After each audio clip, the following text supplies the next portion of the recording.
Welcome to the Center for the Arts at George Mason University. Please take a moment now to observe the location of the nearest exit. The ceremony will begin shortly. Thank you.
Good morning.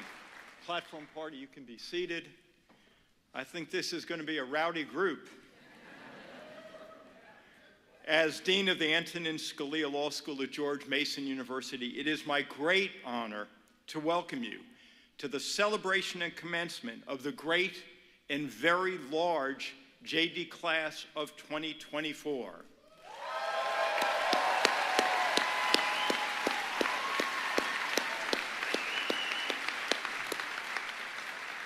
Graduates, as I told you 3 years ago on August 16, 2021, when I welcomed you to Scalia, that first day of orientation and this commencement are my two favorite days of the academic year. So today, May 11, 2024, we together come full circle as you now advance from 3 years of law school to the legal profession. And let me be the first to congratulate you.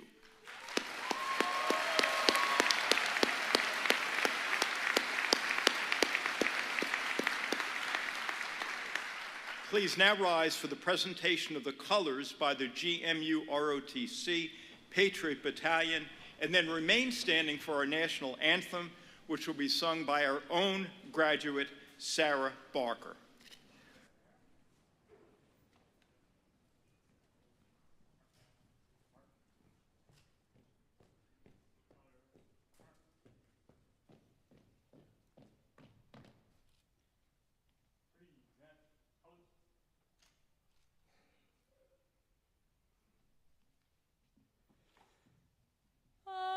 Say, can you see by the dawn's early light what so proudly we hailed at the twilight's last gleaming, whose broad stripes and bright stars through the perilous fight o'er the ramparts we watched were so gallantly streaming, and the rockets' red glare, the bombs bursting in air, gave proof through the night that our flag was still there. Oh, say, does that star-spangled banner yet wave o'er the land of the free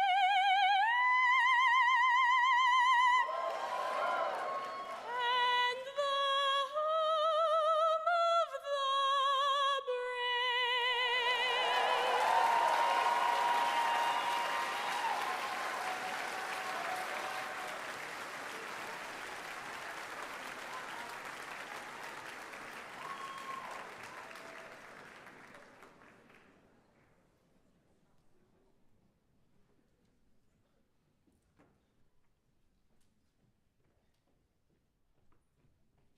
Please be seated.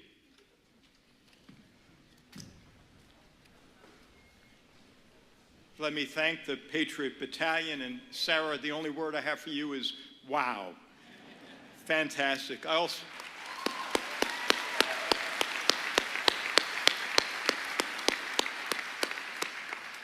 want to thank the string quartet from George Mason University that played at the start of the program. Thank you so much.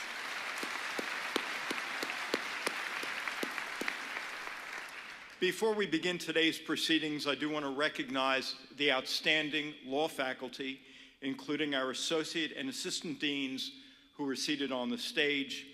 As you know, the Scalia Law faculty is ranked among the top 25 law faculties in the country.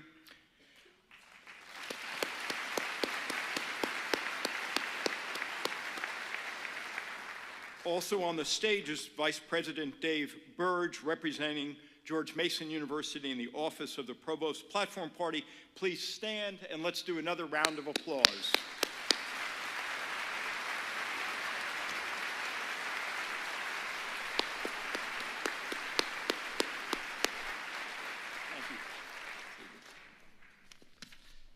I now want to recognize more than 2,000 guests of our graduates, whether you are watching in person or watching remotely.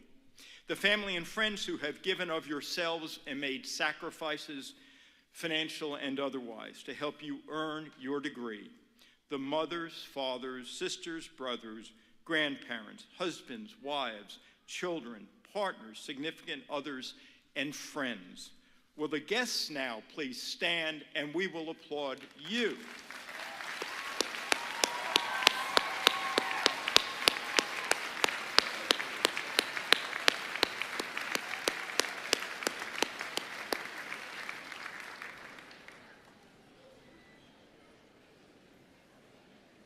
There are so many people we could thank for working on this ceremony. It takes a lot of great staff, but I do want to give a particular shout out to Dave Hull, the Director of Academic Administration, who led us again this year. Thank you, Dave.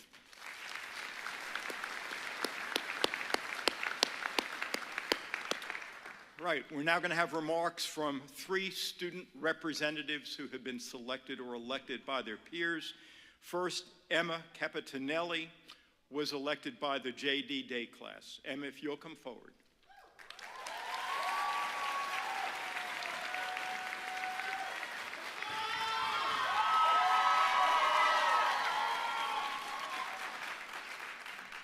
Thank you, everyone.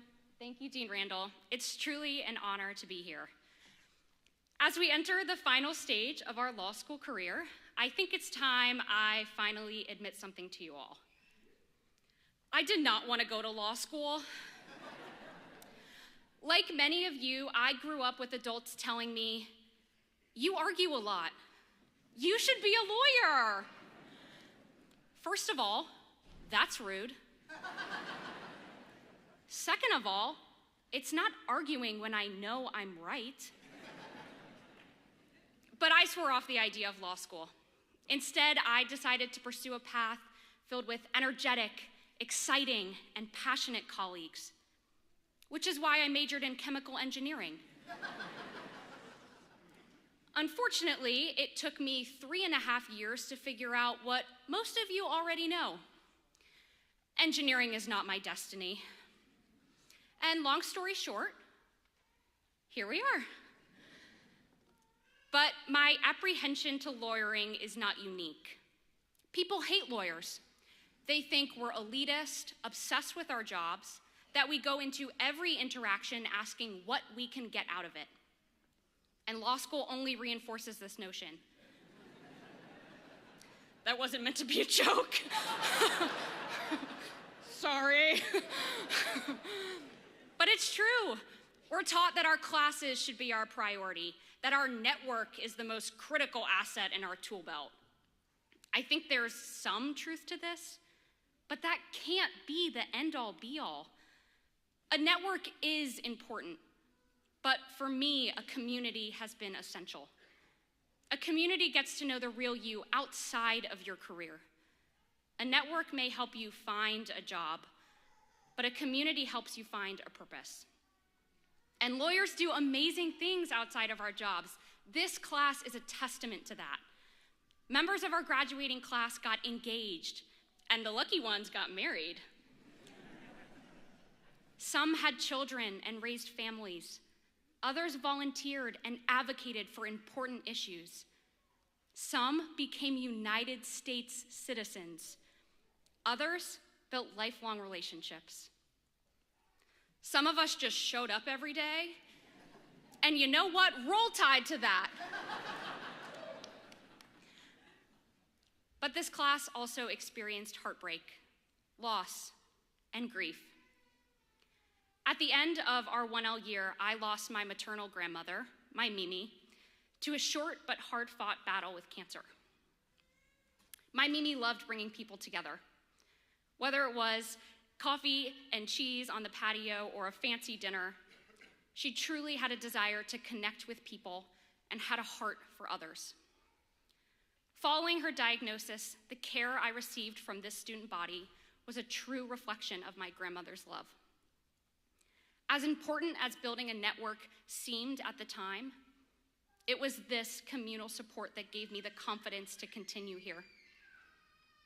I am certain every single one of you is going to go on to do amazing things in your career. But please, do not forget the community that helped you get here. I would be remiss to not follow that up by thanking my community. First, you all, my classmates, our professors, and the staff at George Mason. It has been a privilege getting to know so many of you, and your support has been integral to this experience. Next, thank you to my friends in Section 2. You have been so much more than a network for me, and I'm so honored to have been placed in a class with some of the most talented, hardworking, and genuine people I know. I especially want to thank my dear friend, Sunny Johnson, for her unwavering friendship. Yeah, she's awesome! Her unwavering friendship. And most importantly, my friends and family. To my parents, my siblings, Sophie and Dominic, to Micah and his family, and of course, my grandfather. I'm so blessed to have them as my support system. It has been a very long 3 years. Not as long as engineering. That sucked. So if law school was inevitable for me, I'm so thankful to have done it with all of you. Thank you, and congratulations.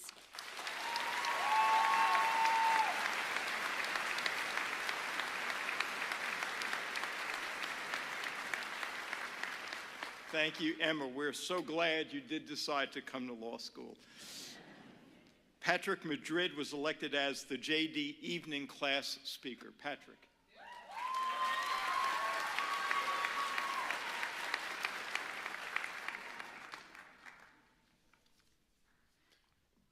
Good morning. Ladies and gentlemen, Dean Randall, honored guests, my name is Patrick Madrid, and I have the honor and privilege today of representing the evening students of the Scalia Law JD class of 2024. Some of our guests might be wondering what an evening student is. Sometimes we're called part-time students, but over the last 4 years, my classmates and I have taken an average of 11 to 12 credits a semester while also working 40 to 60 hours a week at full-time jobs.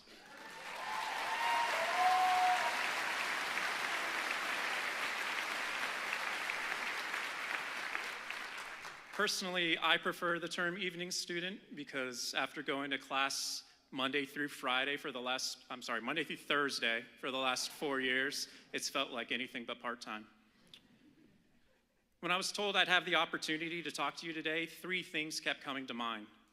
First, I wanted to recognize the resilience of my classmates who made it to today. Second, I wanted to acknowledge and show gratitude for all the people who supported us along the way. And third, I wanted to share my hopes for all of your future. To help put into perspective what my evening classmates have accomplished today, I'm going to share a little of my personal story. I come from a military background. Emma's grandfather, Frank Snock, my dad, any other Marines in the audience, Semper Fi. During my previous career, I had to complete a lot of different training courses.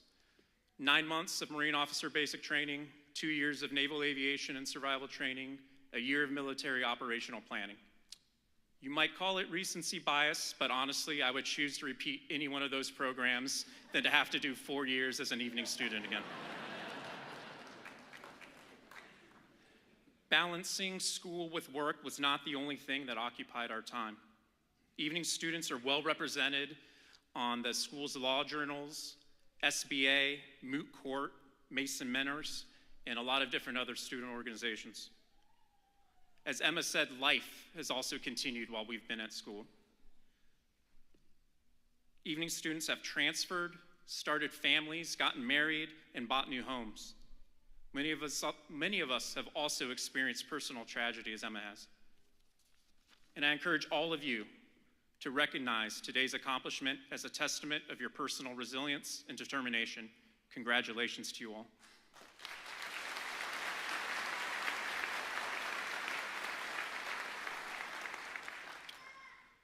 Frequently, my classmates and I were asked how we did it. How do you work and complete law school at the same time? And in the moment, I'm sure we gave some insufficient answer, but honestly, none of us could have succeeded without the people here today that supported us. Recognizing that each of us has had our own personal, unique experiences, I just want to take a little bit of time to recognize some of the people that helped us along the way. I want to start by thanking my fellow evening student classmates. I'm humbled that you chose me as your speaker here today. I did not achieve the highest academic honors out of our class. I believe that honor probably goes to Miss Natalia Castro, who's an amazing individual. Jake Dillon, also no slouch. But thank you all for how supportive this group has been over the last 4 years. Thank you to Hannah and Brittany for being our amazing SBA reps and for dragging us all out to the Barristers Ball every year. Thank you to the Scalia Law School administration for having the country's #5 rated part-time program. Thank you also for what's probably even more important to all of us, for having the third lowest student debt out of the country.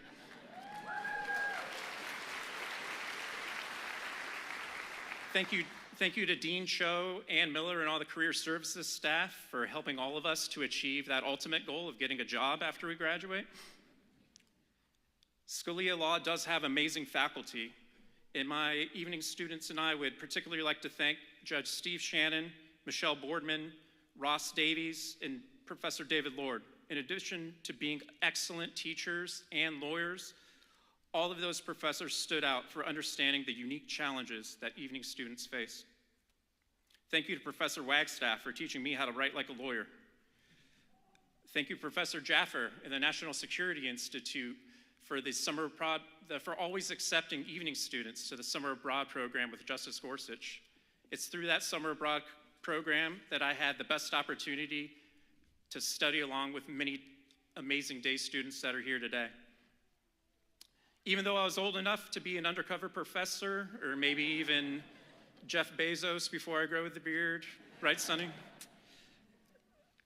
Finally, I want to thank all the family and friends that are here today to support us. Parents, siblings, in-laws, thank you for showing the unwavering support you have to your graduates here today.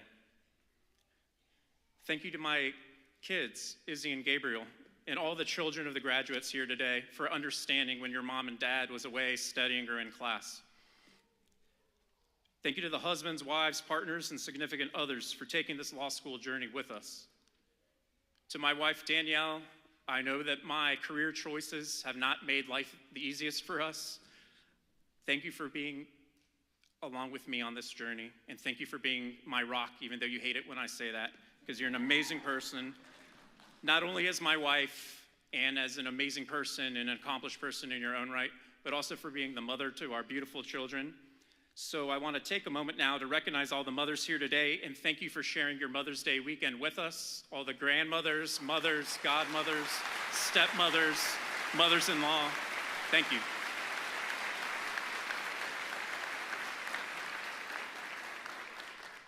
In closing, I'd like to share my hope with all of you going forward. In the Marines, we have a saying, bloom where you're planted. I'm sure we stole it from someone else, but we've taken it as our own. To me, it's always meant, do your best in whatever job you're given, good, bad, or other. For my classmates who might not be sure of your future yet, or for those of you who've accepted jobs that weren't your first choice, take it from me, you have time. No matter what you do, if you bloom where you're planted, you will create opportunities for yourself. Fully realizing that unsolicited advice might ring hollow to some of you out there, I'm going to leave you with the immortal genius of Natasha Bedingfield. Today is where your book begins. The rest is still unwritten. Thank you.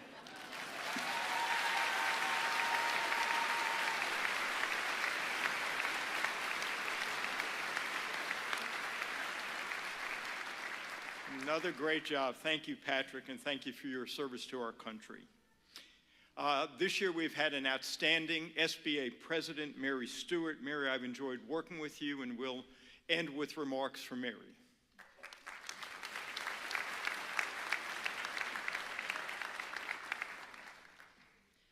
Good morning. My name is Mary Stewart, and for the last year, I have served as the president of the Student Bar Association, or SBA for short. By way of a little background, the SBA is the head of all student organizations on campus. We are essentially student government and oversee and allocate the student organization budget. It has been both an honor and an incredible opportunity to serve as the SBA president this past year. However, none of it would have been possible without the incredible support and dedication of the members of the Board of Governors who make up the SBA, as well as the law school administration, especially Dean Nields, Dean Randall, and Dean Hull. Being president has given me the opportunity to watch all of the hard work and dedication that so many of my peers put into their organizations. To acknowledge that hard work, SBA decided to present all of the student organization leaders with a green cord. Every single student who is wearing a green cord right now, which is over half of the student body, has served as a student leader in some capacity during their last year in law school. Student leaders, will you please stand at this time so that we can all give you a round of applause for your hard work and leadership.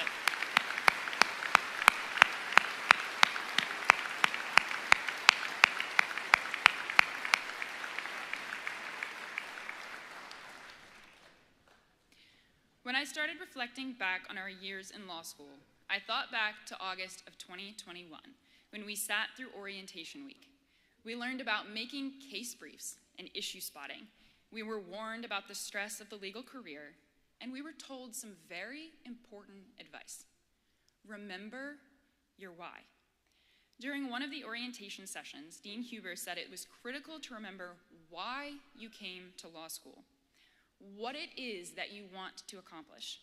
She promised that it would help us all get through as long as we remembered those words and why we were here. And what we have all accomplished in our time is an impressive feat.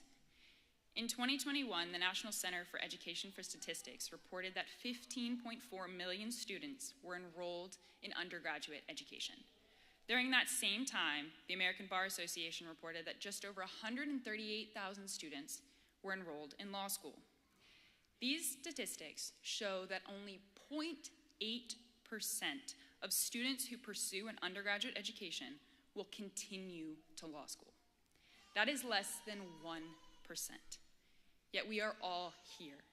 We defied statistics. And while law school is a lot of things, it was never easy. Even in the moments we felt like everything was under control, there was always something that managed to throw us off our game. I remember more than once when a curveball was thrown at me and I had to make a new plan and just keep trudging forward. We will all remember the long readings, the late nights, and the painful exams where we were convinced we had gotten every question wrong.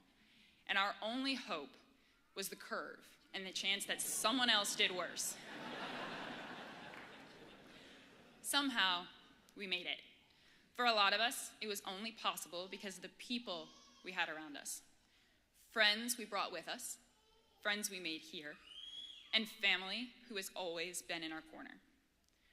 I know personally I have a long list of people to thank for getting me to this point in my life. But I want to circle back to that statement. Remember your why. Because when we started this adventure, our why was just motivation. It was something we hoped to be able to achieve one day, but it doesn't have to be a hope anymore. We have all completed our time here.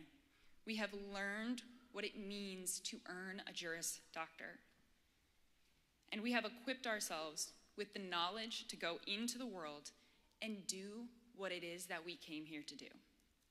Don't just remember your why. Go out and achieve your why. You have come this far. Don't let anything stop you now. Congratulations, class of 2024.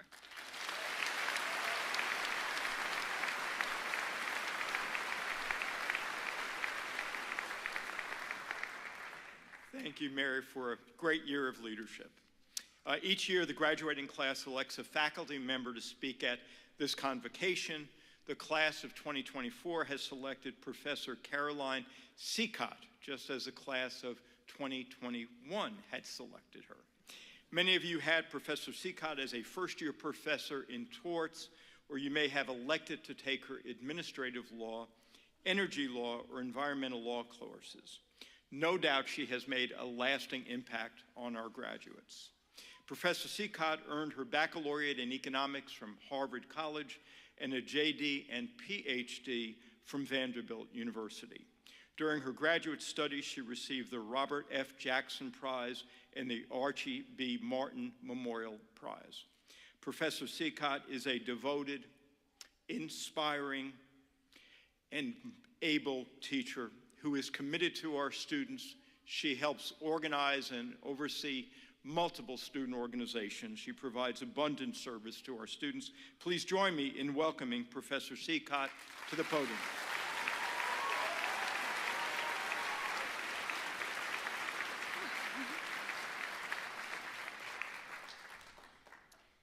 I am deeply honored to be here today. This class is very special to me. Fall 2021, when you first arrived on campus, was the first time I was back teaching in person since the pandemic. You were the biggest torts class I've ever had, 60 students. We met each other masked, but I know we were all smiling and happy to be there. At least that's how I imagined your faces. And since then, I've gotten to know many more of you through electives, student groups, and what I like to call bowling ball tossing, to name a few. Thank you for letting me be a part of your journey. During World War II, speaking to a group of newly naturalized citizens in New York City's Central Park, the famous judge, Learned Hand, yes, of the hand formula, spoke about how the group had come to America to pursue liberty and happiness here. Here is an excerpt of his speech. "And what is this liberty which must lie in the hearts of men and women? It is not the rootless, the unbridled will. It is not the freedom to do as one likes. That is the denial of liberty and leads straight to its overthrow. A society in which men recognize no check upon their freedom soon becomes a society where freedom is the possession of only a savage few, as we have learned to our sorrow. What then is the spirit of liberty? I cannot define it. I can only tell you my own faith. The spirit of liberty is the spirit which is not too sure that it is right. The spirit of liberty is the spirit which seeks to understand the minds of other men and women. The spirit of liberty is the spirit which weighs their interests alongside its own without bias. I see a lot of parallels between those new citizens starting their journeys in America at that moment in history and you graduating law school and starting your journeys at Lawyers. What drew you to this field? How will you use your degree? Or as the poet Mary Oliver more broadly and eloquently put it, what is it you plan to do with your one wild and precious life? Some of you are excited about your next step, some might not be, and some might still not be too sure about it. In college, I took a course called Positive Psychology, which was basically evidence-backed advice on how to live a happy life. We talked about how happiness is not an end state or destination. In one view, it's a descriptor for the journey we take towards some goal, sort of like the climb up a mountain toward the peak.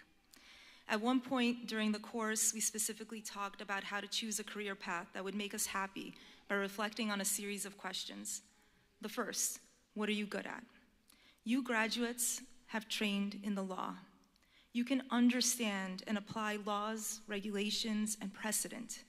And because new applications arise or outstanding unjust ones exist, you know how to think aspirationally.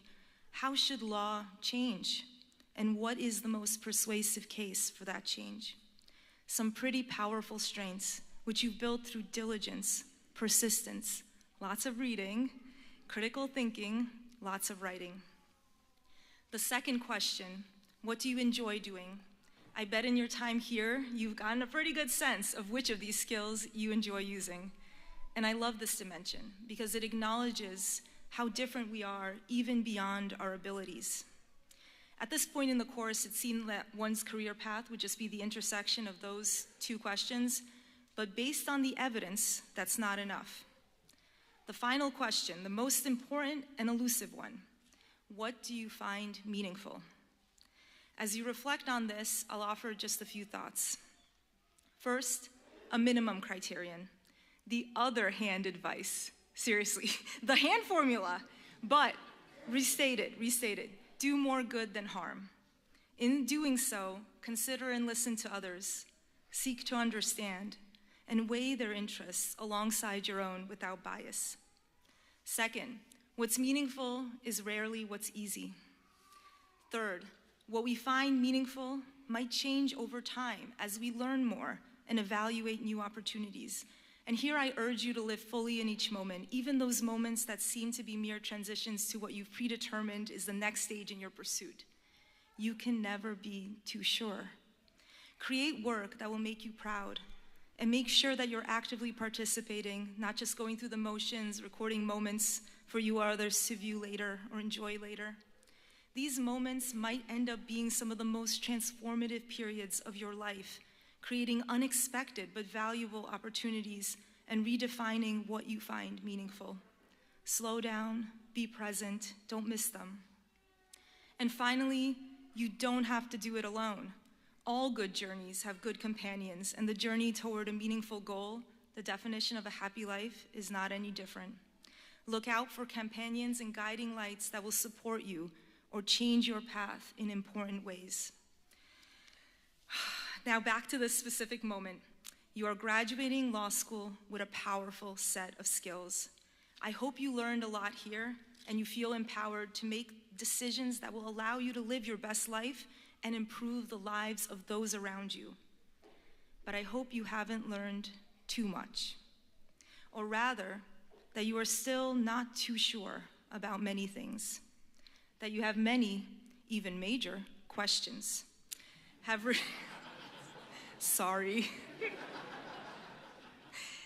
retained the spirit that seeks to understand others, that you will still change your minds, your perspectives, and even your paths by remaining open-minded to those around you.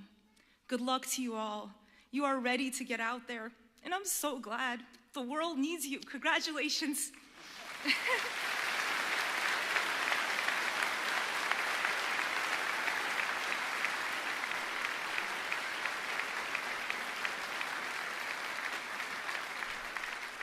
Thank you, Caroline. Wonderful remarks. Students, you made a great choice in who you picked as your faculty speaker. It is now time for our final and our keynote address. Our commencement keynote speaker is the Honorable Melissa Long, an Associate Justice on the Rhode Island Supreme Court and a 1995 graduate of our law school. Before coming to law school, Justice Long earned a Bachelor of Arts from the University of Virginia. After graduating from law school, she clerked for the Honorable Marcus D. Williams of the 19th Judicial Circuit Court of Virginia, and I understand that Judge Williams is watching on live stream.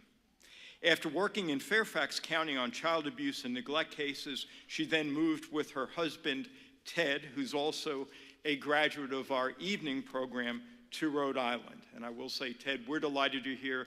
Ted's a partner in Holland and Knight, and we also want to welcome Justice Long's father, who is with us today. Thank you for being with us.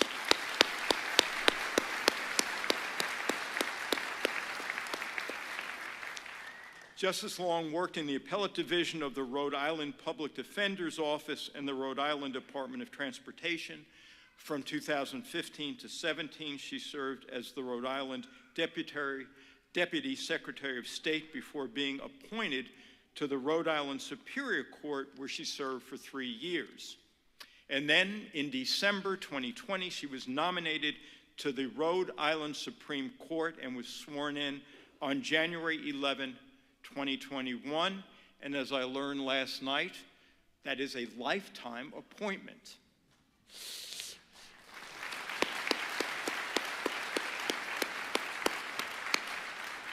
Please join me in welcoming our graduate, Justice Melissa Long.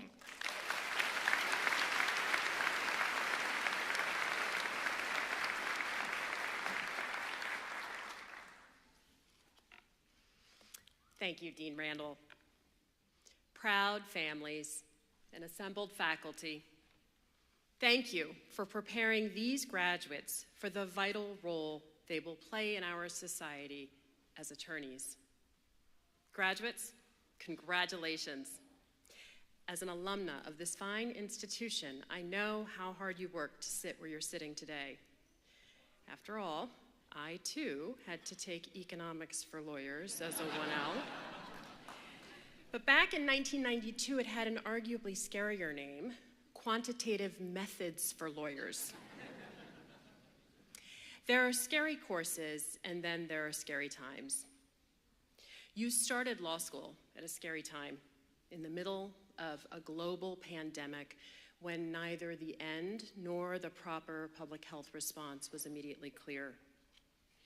You're leaving law school at a scary time, a warming climate, rancorous partisanship that renders our government both less effective and less trusted, war in Europe and conflict in the Middle East with innocent civilians as devastated casualties, and students across this country who feel unsafe, unheard, and disaffected. Scary times call for heroes, and in the movies and comic books, turning the tide to peace and prosperity is often the work of superheroes. That is your work now. Welcome to the Justice League.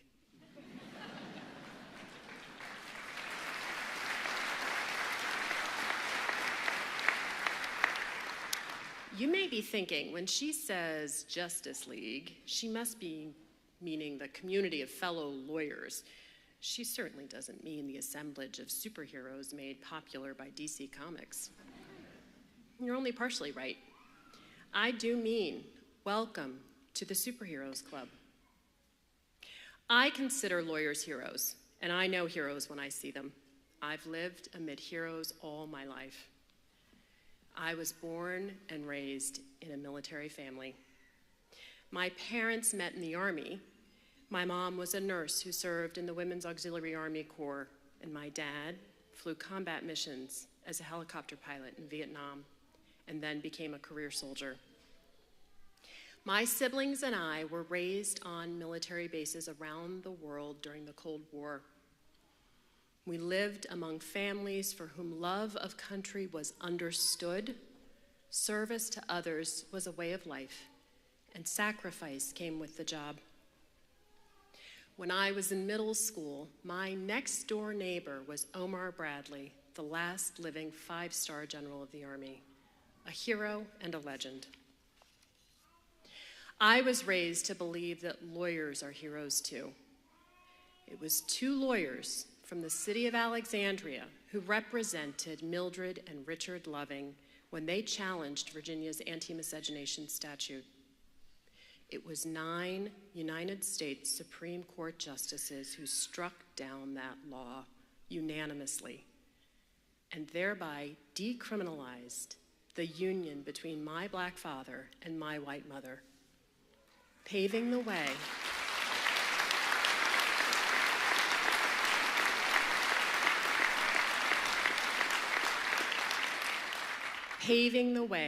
for me to stand here before you today. Lawyers literally made my presence possible. I look out today and I see not only heroes, but an entire Justice League as well.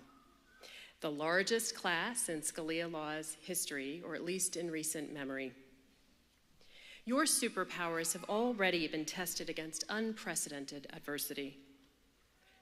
Many of you were young children when planes flew into the Twin Towers, into the Pentagon, into a field in Pennsylvania on 9/11.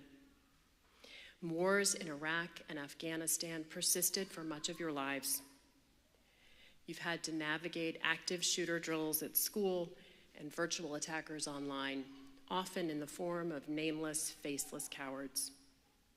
You've faced a warming climate and an overheating political atmosphere where we've stopped listening to each other, lost the ability to disagree agreeably, and in some cases, failed to accept a common set of facts.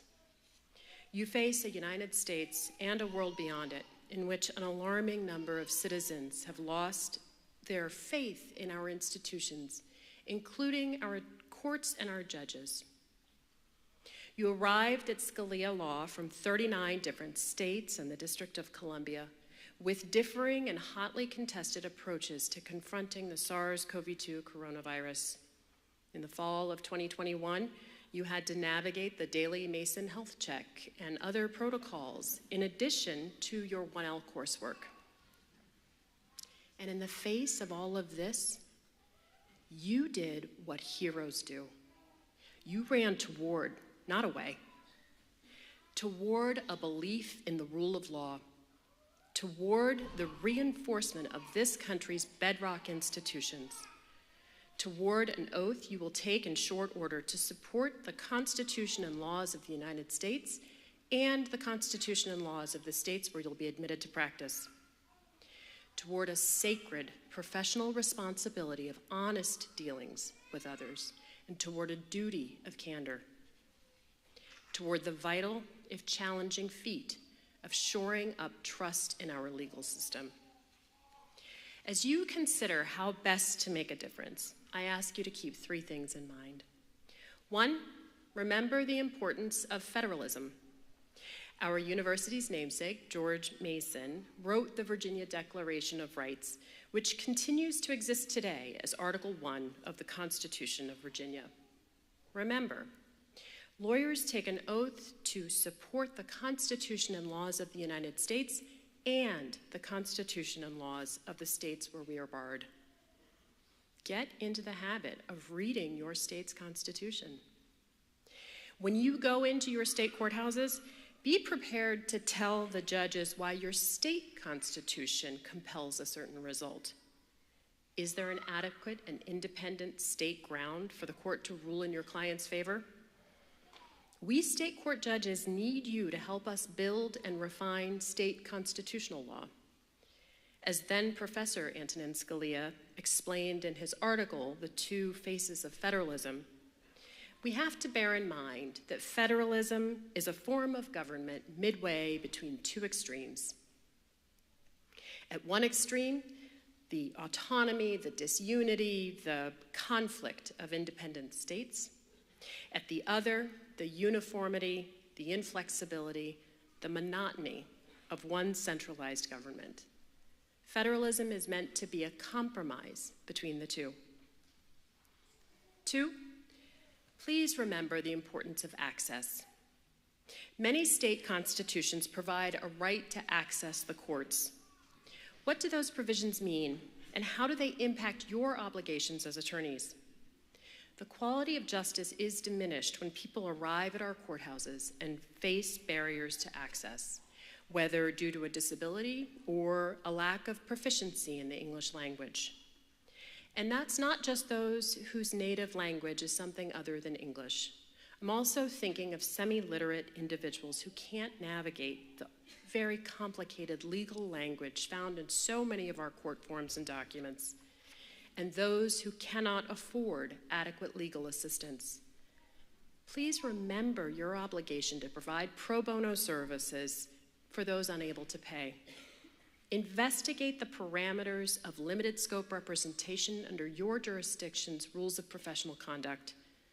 And think about joining a court appointment list and agreeing to take a case or two at a reduced rate. Finally, remember the importance of civics and civility. In thinking about how you can make a difference, this is perhaps the most fun and most rewarding. Engaging with young people in your community about how our society is structured and governed. May 1st is National Law Day, and September 17th is Constitution Day. Both are great opportunities to go into local schools and discuss the Constitution and the rule of law. But civics isn't just for kids. Sometimes we grown-ups must be reminded what it is to engage in civil discourse about our differing ideas about what it takes to achieve a more perfect union.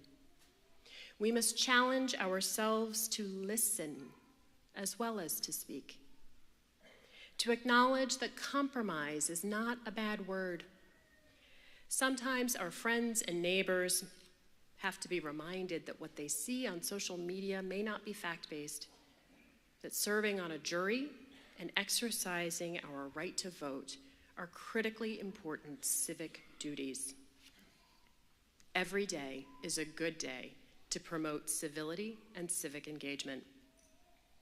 In 1776, George Mason wrote, "In times such as these are, it is every man's duty to contribute his mite to the public service." So it is again in 2024. Graduates, the challenging experiences that have shaped the past 2 decades have tested you and strengthened you. Later today, you will trade the gown of a graduate for the cape of a superhero, a lawyer in these United States. Use your superpowers wisely. The world is counting on you to be certain that peace reigns and that justice prevails. Thank you.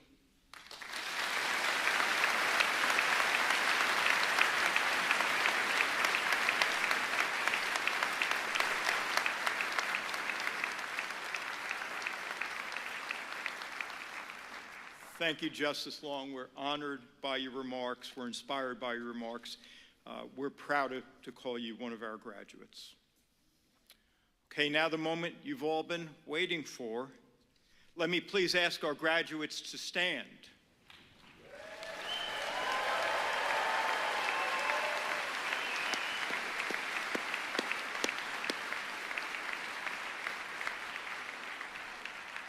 By virtue of the authority vested in me by the Board of Visitors of George Mason University, and as recommended and approved by the Antonin Scalia Law School faculty, I confer upon our graduates the Juris Doctor degree with all of its rights, responsibilities, privileges, and duties.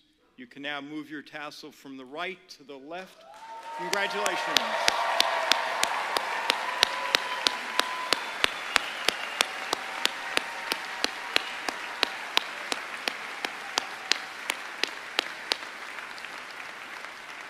Let me ask you to be seated.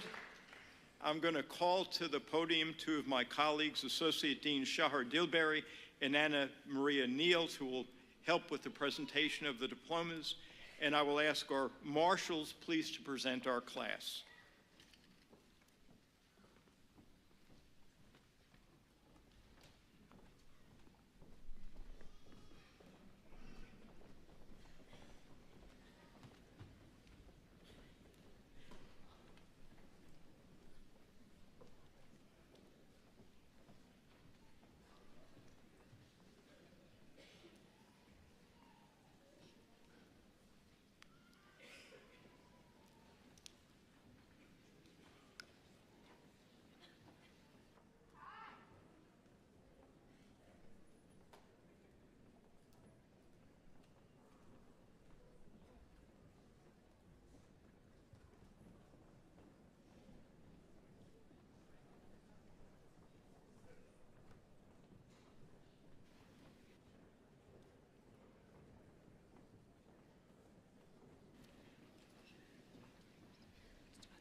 Good morning.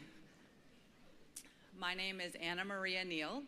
I, and eventually my colleague Shahar Dilbari, have the privilege of presenting the graduates of the Antonin Scalia Law School's Juris Doctor program.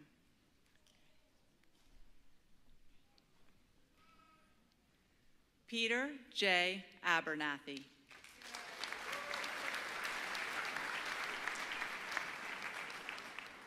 Sarah Adam.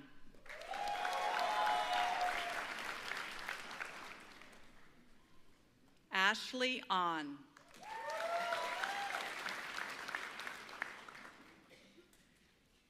Kendall Alford.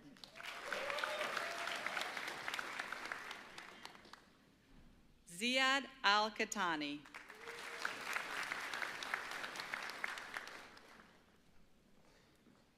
Patrick Amano Dolan, magna cum laude.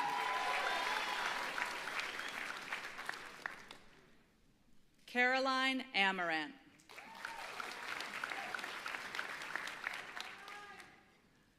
Saad Amin.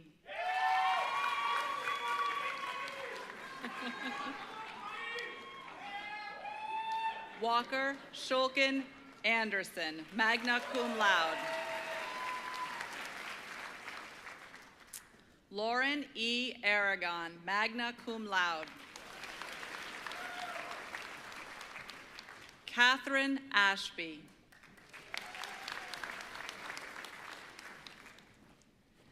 Elena Baker. Elena Baker, sorry. Jonathan Bauer.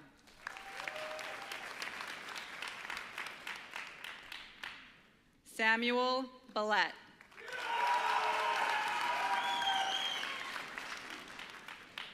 Gabrielle Sophia Baranek.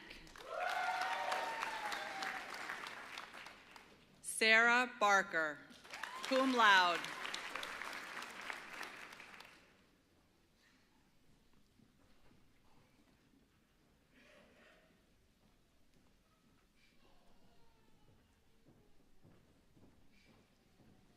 Nicholas Bishop.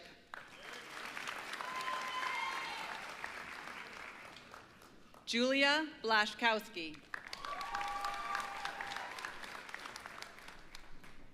Trey Blomeyer.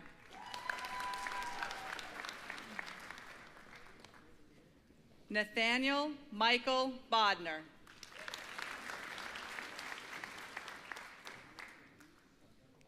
Hillary Berger.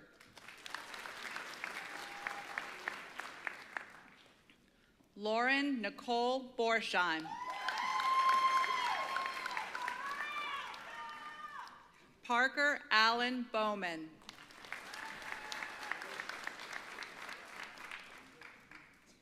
Haley Breckwald. Kendall Breyer. Kimberly Brooking. Kai M. Broomfield. Thomas Brown. Peggy Ramison Brosey, cum laude.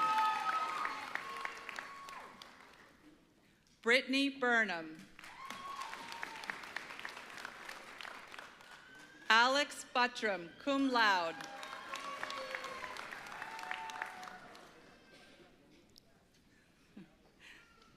Sophia Leila Cabana.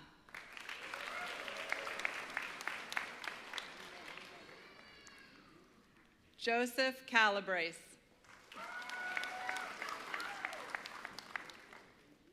Mary Ann Callahan. David Wilson Campbell, magna cum laude.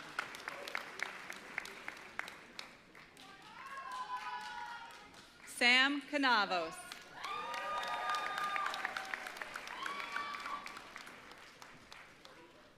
Emma Louise Capitanelli. Michael W. Case, Jr. Natalia Andrea Castro. James Caruso.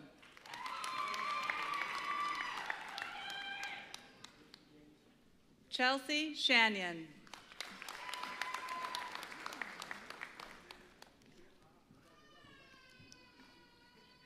Gul Chaudhry.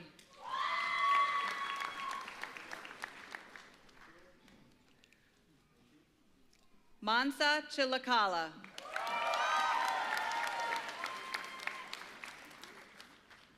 Jazang Choi.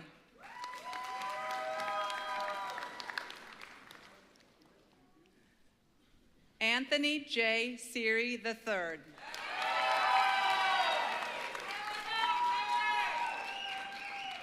Lillian Clark.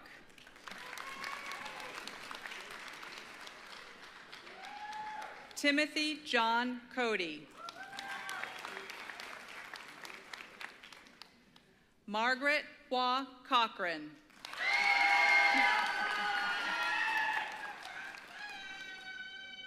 Therese Codd.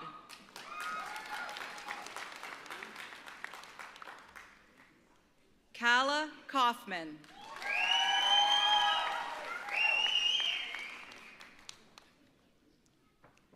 Aiden Connor.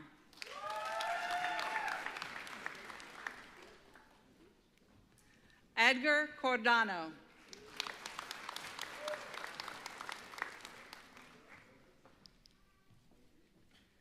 Ryan Dagley.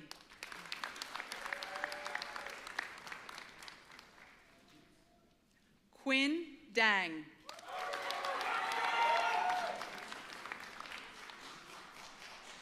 Megan Day.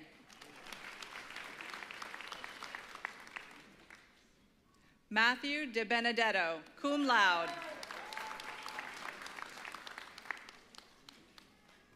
Landon Michael DeKay.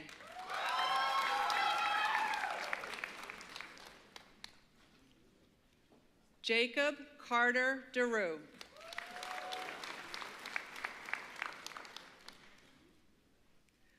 Andres Huberto Diaz.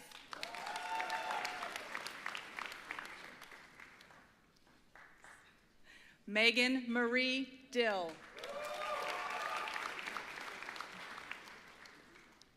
Harrison C. Dillman. Jake C. Dillon, magna cum laude. Rebecca Kathleen Doherty.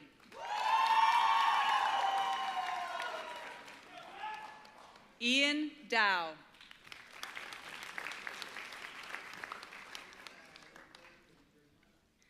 William H. Dwyer.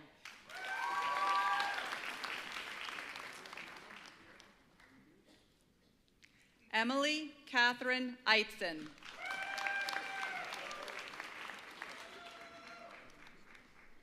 Isabella Galamco Estrella. Robert Joseph Evans, magna cum laude.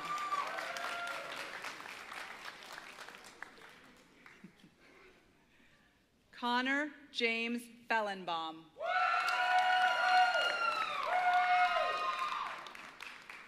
Robert Fellner, cum laude.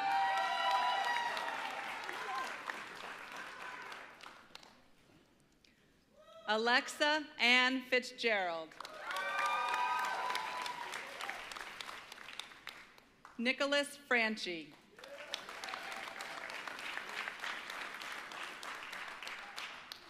Jacob Paul Frankson.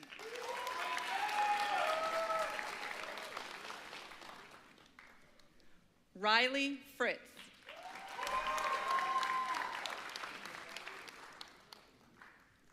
Brandon Rowe Gilbert.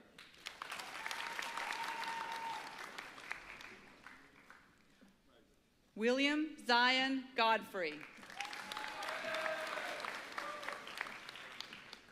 Kylie Shea Gomez.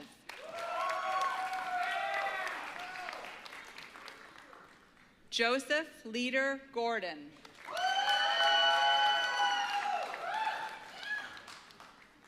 Christopher Hadsel, cum laude.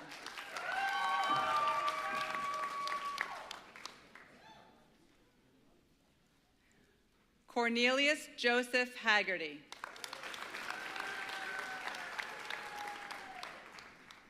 Kitty Hannett.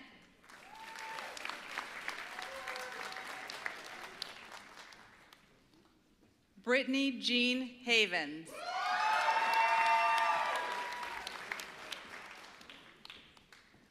Time Haley Hawkins, summa cum laude.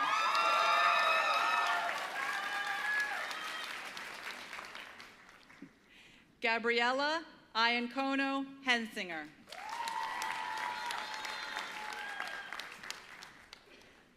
Kent Charles Hess.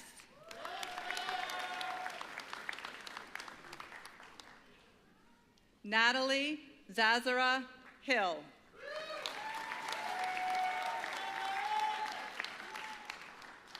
Aiden T. Hockren, magna cum laude.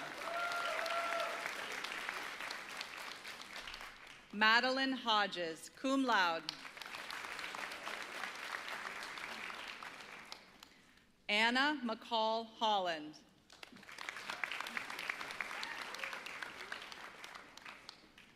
Connor Austin Holt.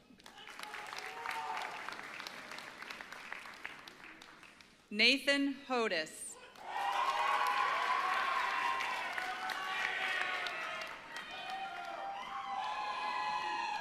T. Grady Hummer.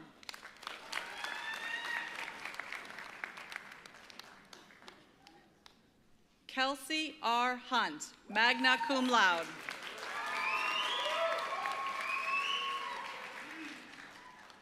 Emily L. Hurley.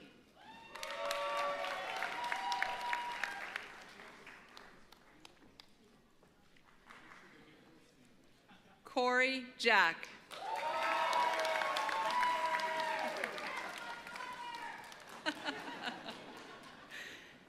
Hannah Jean Johnson.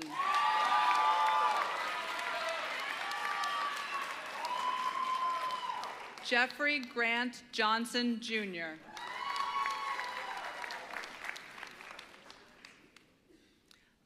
Lena Mae Sophia Johnson.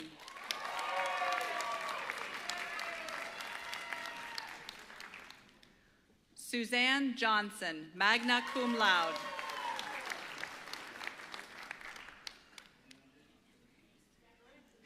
Grace Johnston.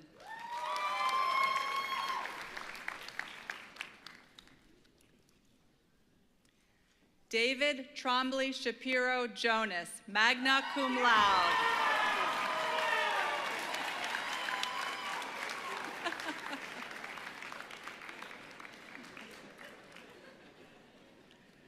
Jae Jung.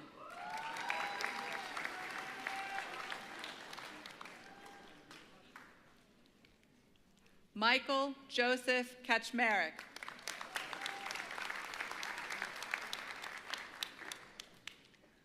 Selena Kapoor.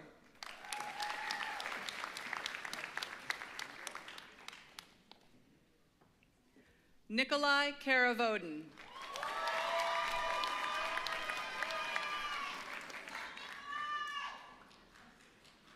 Samuel Katulik, magna cum laude.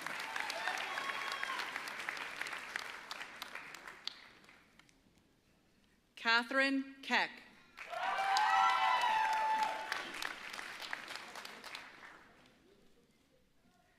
Heather Nicole Kemp.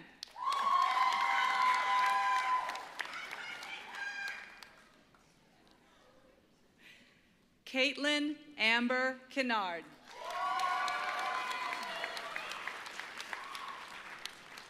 Seamus Kirk.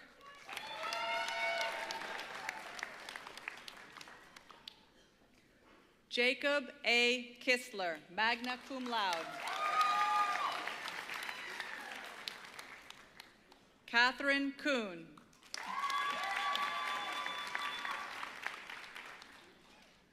Sarah Kratt, magna cum laude.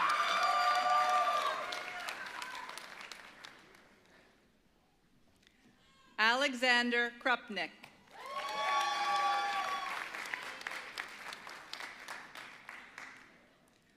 William Lloyd Lacey, magna cum laude.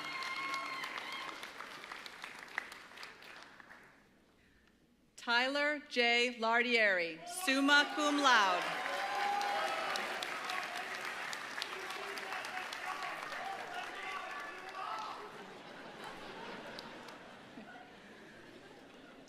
Stephen Anthony LaRussa, cum laude.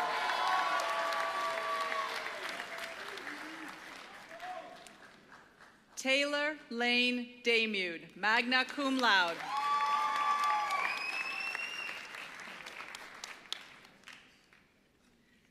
Kelsey Renee Littner.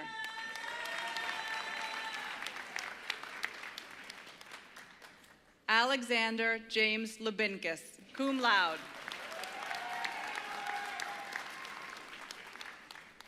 Max Liu.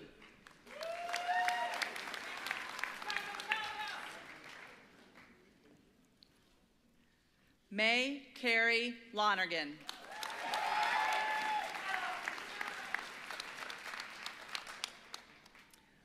Virginia Catherine Looney.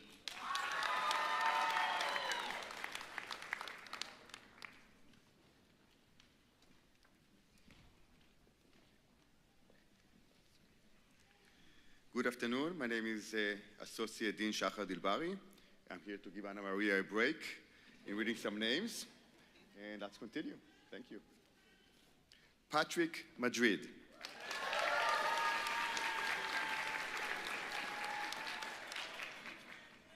Rebecca Grace Magin.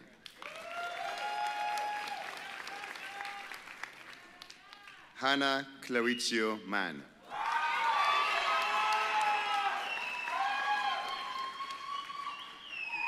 David Manjorin.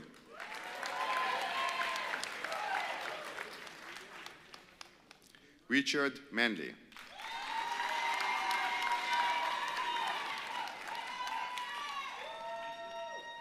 Alexandra Mannix.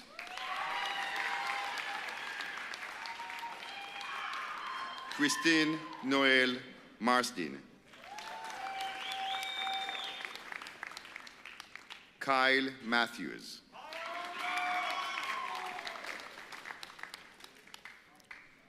Ethan James McCarthy.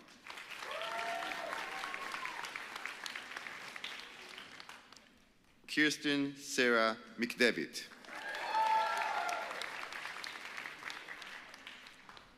Jonathan Isaiah Mendoza.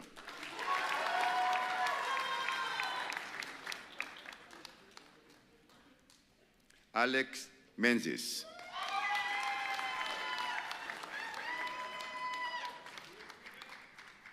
Alexander Gabriel Mericola. John Micheli.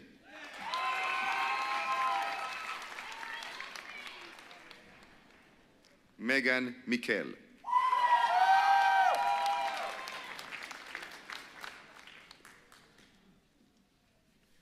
Brian Min.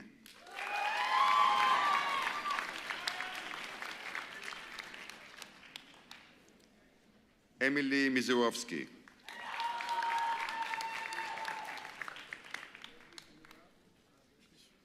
Abhinav Misra.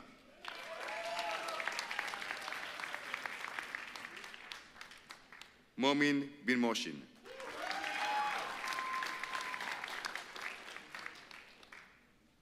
Samantha Ann Moore.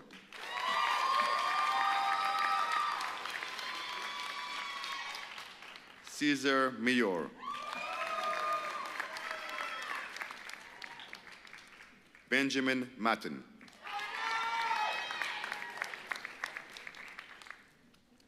Michael B. Nadeau.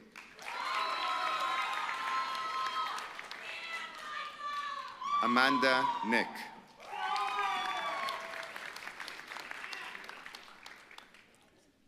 Laura Darcy Naday.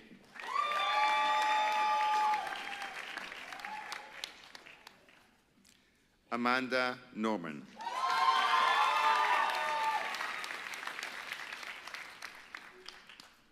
Garner Louis Nottingham. Lucas Otol.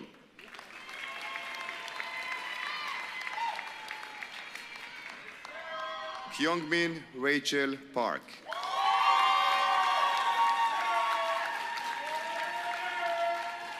Tahim Perot. Tahim Perot, sorry.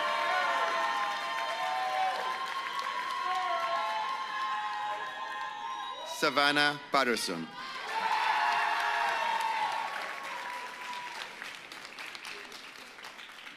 Andrea Christine Peabody.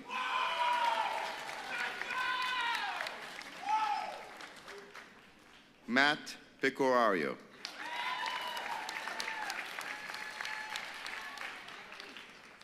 Gregory Michael Pelletier. Sabrina Marielle Peralta. Daniel Perez.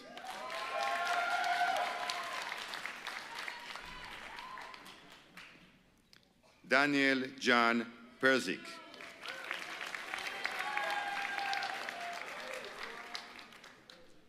Christopher Probst.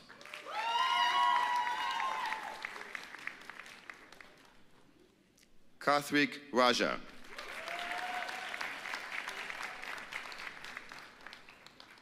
Sarah Ray.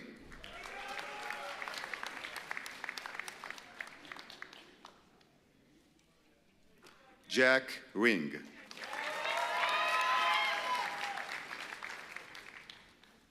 Marcy J. Riso.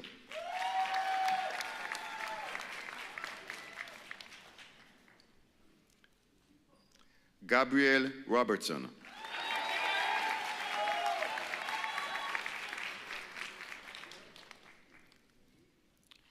Oscar Alberto Rodas Fala.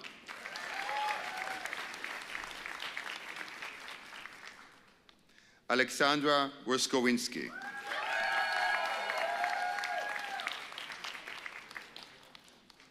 Harry Worthstein.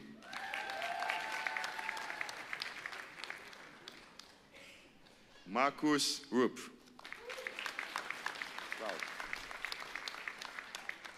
Will Russell.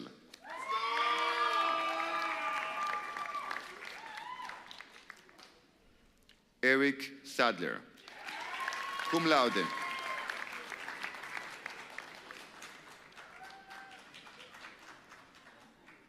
Harneet Kaur Sangria.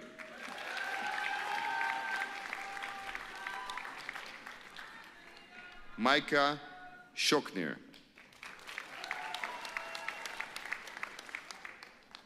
Ryan Schiffman.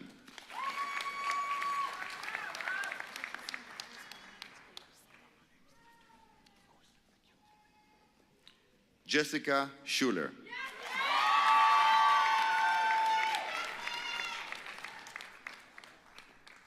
Zachary Edward Perdue Schultz.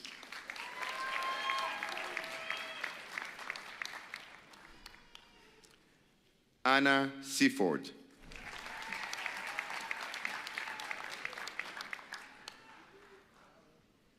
Jamie Rose Shaw.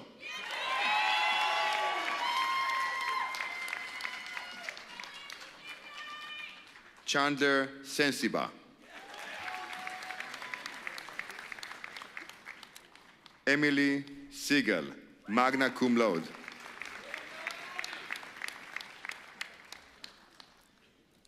Talia Seaman.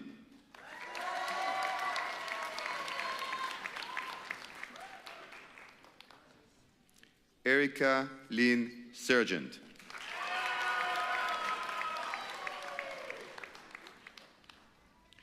Dina Shatila Shar.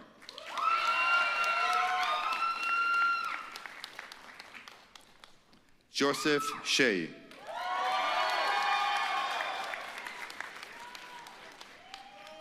Caitlin Shelton, cum laude.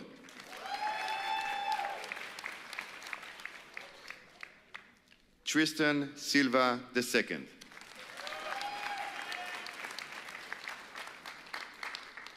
Jeff Simmons.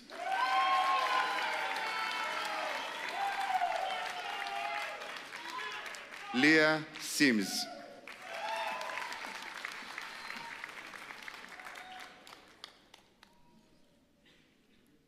Ariel Baliki Singer.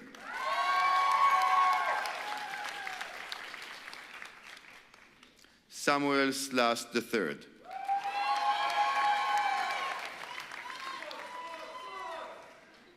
Anthony Smith.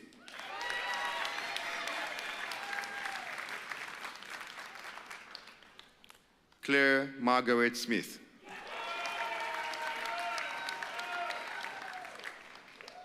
Mark Page Smith, cum laude.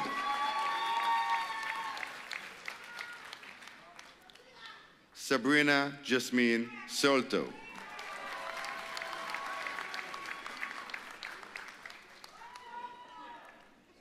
Valentin Southall.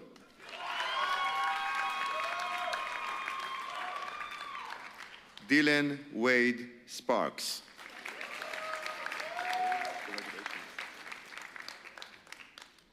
Dario Joseph Spinelli, cum laude. Jonathan Spooner, magna cum laude. Monica Stevens, cum laude. Steven Stolarski.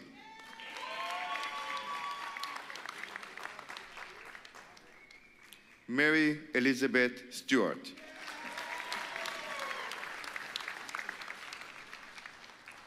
Erin Limoges Stevan, cum laude. Samuel Christian Swanson.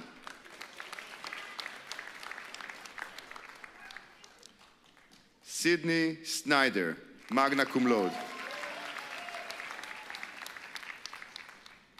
Kelsey Ann Thomas.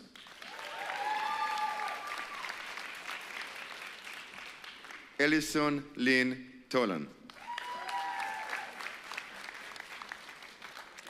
Morgan Elizabeth Uvegas, summa cum laude.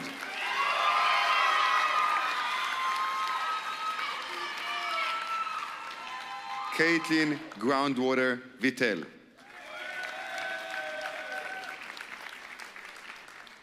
Jessica Villano.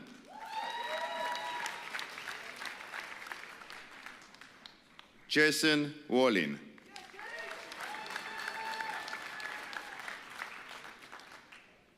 Victoria Faye Walls.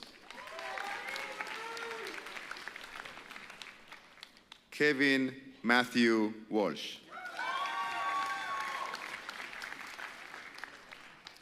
Gregory Warren.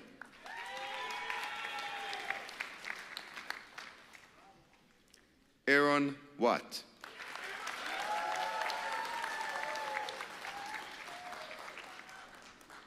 Jimmy B. Webb.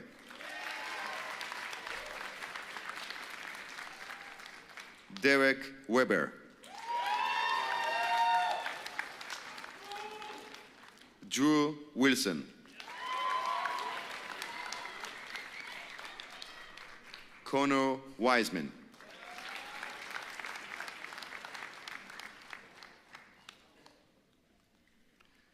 Catherine Sebelhaus Wunderlich.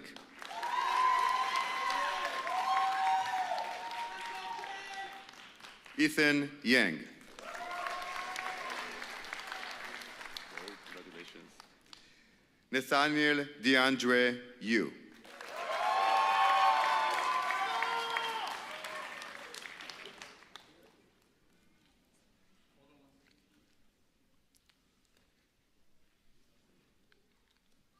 Andrew Yildizlar.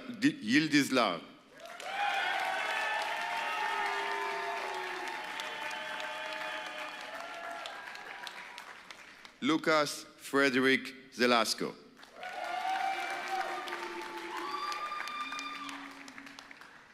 Jeremy Zimmerman, cum laude.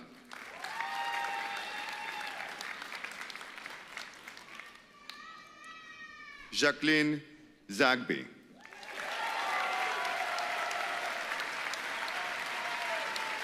I now welcome Dean Randall back to the lectern.